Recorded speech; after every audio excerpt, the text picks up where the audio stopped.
திட்டக்குடி பேருந்து நிலையம் அருகில் 10 அம்ச கோரிக்கைகளை வலியுறுத்தி புரட்சி தமிழகம் கட்சியின் மண்டல செயலாளர் சுரேஷ் வீரமுத்து தலைமையில் கவன ஈர்ப்பு ஆர்ப்பாட்டம் நடைபெற்றது.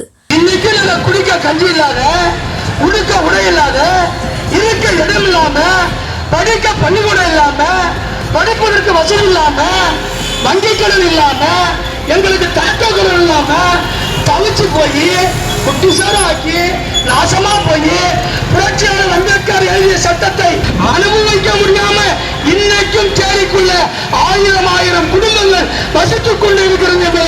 சில முட்டாள்கள் புரிந்து கொள்ள வேண்டும். மனிதர்மை சட்டத்தை தவறாக பயன்படுத்தி இந்த மக்கள் நிலம் வைத்திருக்க கூடாது என சட்டம் எழுதி உழைக்கும் மக்களாகிய இந்த பூர்வகுடி மக்களிடமிருந்து நிலத்தை பிடுங்கி வெற்றியாளர்களிடமும் நாயக்கரிடமும் நாயுடுகளிடமும் இந்த வந்தேரி அரசு ஒப்படைத்திருக்கிறது. ஆக தமிழர்கள் இங்கே ஒருங்கிணையாமல் சேரி தமிழுக்கு வந்த பிரச்சனை ஊர்த்தெரு தமிழுக்கு இல்லை என்ற நிலை மாறும் வரை இந்த அவலநிலை நீடித்துக் கொண்டுதான் இருக்கும். ஆகவே தமிழனாக ஒருங்கிணைவோம், தமிழக மக்களுக்கான உரிமைகளை போராடி பெறுவோம் என கூறி நேரம் கருதி இத்துடன் முடித்துக் கொள்கிறேன்.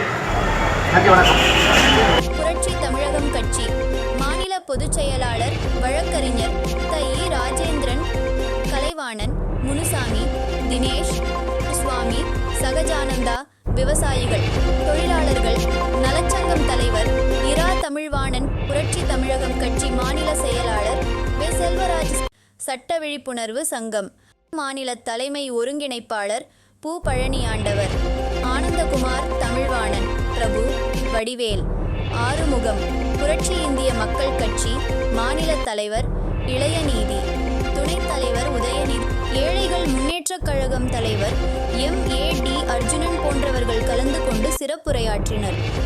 ஆர்ப்பாட்டத்தில் தமிழ்நாடு முழுவதும் வசித்து வரும் ஆதிதிராவிடர் மக்களுக்கு அனைத்து நகரங்களிலும் தாட்கோ வங்கி அமைத்து கடன் வழங்க வலியுறுத்தியும், கிராமங்களில் வசிக்கும் வீடற்ற ஏழை எளிய மக்களை கணக்கெடுத்து வீட்டு வசதி வாரியத்தின் மூலம் இலவச தொகுப்பு வீடு கட்டிக் கொடுக்க கோரியும், பஞ்சமி நிலங்களை மீட்டு நிலமில்லாத ஆதிதிராவிட மக்களுக்கு வழங்க வலியுறுத்தியும், கோயில் நிலங்கள் மற்றும் அறக்கட்டளைக்கு சொந்தமான நிலங்களை மீட்டு அனைத்து ஏழை எளிய மக்களுக்கும் சுழற்சி முறையில் குத்தகைக்கு பயிர் செய்யும் வகையில் அரசாணை வழங்க கோரியும், பட்டா வழங்கிய மக்களுக்கு வீட்டுமனை வழங்க கோரியும், நில உச்சவரம்பு சட்டத்தை அமல்படுத்தி 5 ஏக்கருக்கு மேல் உள்ள நிலங்களை எடுத்து நிலமற்ற அனைத்து மக்களுக்கும் நிலம் வழங்க வலியுறுத்தியும் ஆர்ப்பாட்டம் நடைபெற்றது.